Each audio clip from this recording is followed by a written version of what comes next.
Yeah. In situations, in business meetings with people, or in not necessarily, but just in meetings with people, and some people who are very difficult or who need to be diffused, how do you go about making a tense situation more productive and a better situation?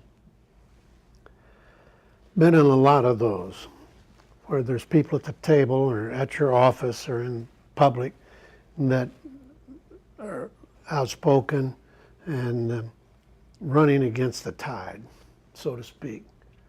Had a lot of that. And the best thing I ever have found to do is to put myself in their position. And that's kind of hard to do. Mm-hmm.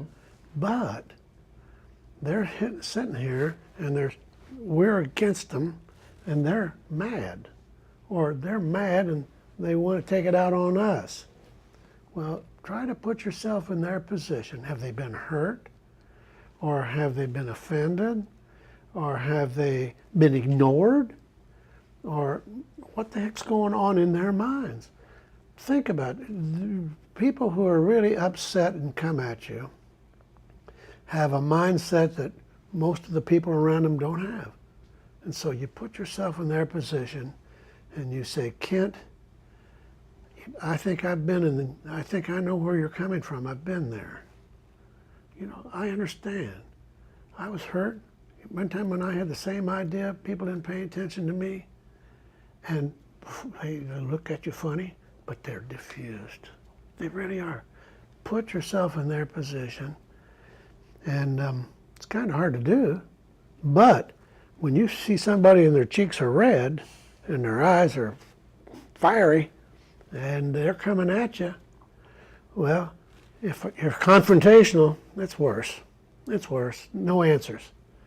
If you can sort of take a deep breath and say, Kent, I think I know where you're coming from and I think we need to listen to you, or something.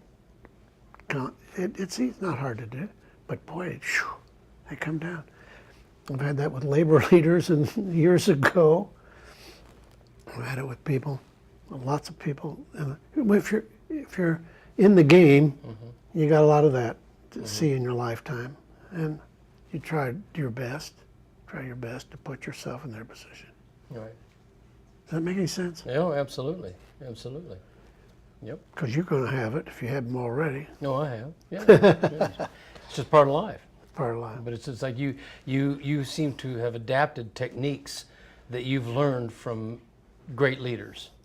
Well, another thing is when you see somebody smoking and you're in a room and you see somebody getting red in the cheeks and figure, I call on them next.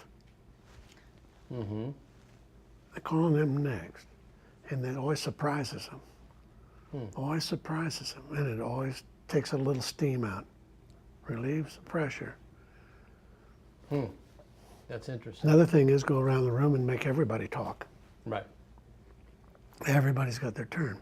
Because in most committees or boards or anything else, there's divergent views. And you want them all. A good leader listens to everybody. And that's what a good chairman does, listens to everybody and gets everybody at the table. How does one tolerate, if I may use that word, those who are coming at it from just a blinders on narrow view of an issue, and it is not as intellectually fortified or accurate? Well, how does a leader sit there and still have the tolerance to listen and give the other person with great respect? Well, you do your best mm-hmm. to reduce the fire, and then if nothing happens, well then you just address them. You're out of order. I mean, you're destroying this conversation. And I've had people leave the meetings when I've told them that. Walk out. But that's all right. They didn't belong there in the first place if they were not going to listen and participate. No. The meeting wasn't called for them. They were called to come in to participate. And if they don't want to participate in a way that's congenial and constructive, well then, first of all, you try to bring them into the camp. Second thing, if they don't join the group, they're out of order. It'd be better not to have them. And that happens. You don't want it to happen a lot, but I can think of some time just sitting here that it did. How did you learn that technique? I've sat in some groups with real leaders, and you learn from other people. And I'd say that's the best lesson, is seeing how other people, I've seen good people and weak people, strong and weak, seen good and bad, and you learn what's right and what's wrong.